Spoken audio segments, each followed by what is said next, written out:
All right, we check that weather here at 6:25 on a Monday. What a beautiful Monday and start to the new work week it has been, hasn't it? I mean, just enjoying lots of blue sky, sunshine.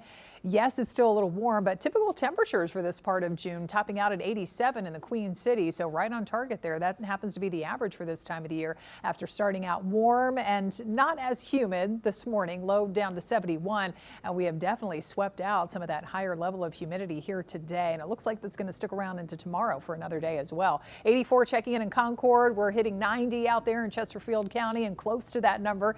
Wadesboro and Rockingham in the upper 80s. It's 82 and Shelby and up through Morganton, mid and upper 60s up in the higher elevations in the mountains where it continues to be dry. It's a dry scan everywhere. No chance of rain and storms for the rest of this evening because we've had that cold front that did bring some areas of rain and some stronger storms in parts of the region here yesterday and yesterday evening, but that has dropped to the south. So high pressure and it's allowing that slightly cooler and definitely drier air to filter in. But notice all this widespread cloud cover off to the south and west along this boundary and around this area of low pressure. Some of that moisture will eventually be working in as early as tonight while we're sleeping. Not expecting any rain just yet, but clouds will definitely be on the move here and increasing. So a little more cloud cover involved in our Tuesday coming up. We'll start at 65 in the morning and again only top out around the low to mid 80s. So even a touch cooler than today with the extra cloud cover later on tomorrow afternoon. And we do have the chance of maybe a couple of isolated spot showers as well. The humidity still not so bad yet, but notice as we advance the timeline there, you can see on this graph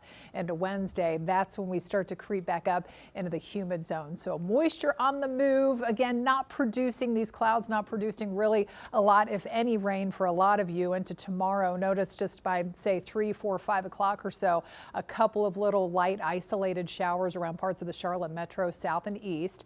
And then as we go into late tomorrow night, early Wednesday, still mostly dry. Small chance of a spot shower. Wednesday afternoon is primarily dry with a little more sunshine.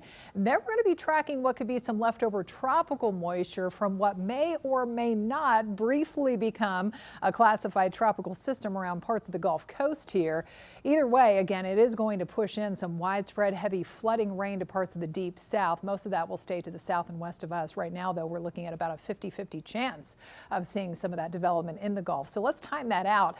Later on this week, again, here's a look at tomorrow morning. Still the majority of the widespread rain, scattered storms staying off to our south and west, but there's that low. And around Houston, we could see some heavy flooding rain starting there by Wednesday, and that's going to likely spread into parts of Louisiana, Mississippi, where the rain could be the heaviest, and that's where they could see some more of that widespread flooding. Thursday morning, we're still looking mostly dry here in our neck of the woods, but by the afternoon and evening, again, that leftover moisture combines with the front, brings us some scattered showers and maybe even a few stronger storms and definitely some gusty wind, it looks like, to wrap up the week Thursday into Friday. Now, as I said, widespread heavier rain stays to our south and west, but look at these kind of mustardy and orange looking colors across parts of the deep south heading into Louisiana and around Houston, Texas. That's indicative of 5+, maybe close to 10 inches of rain. We zoom in here locally, and over the course of the next 7 days, this mainly includes the rain later this week. We're only looking at anywhere from ½ of an inch to maybe close to an inch of rainfall with that system coming in. So turning more unsettled definitely later on in the week, but hotter by Thursday, up to 91 degrees.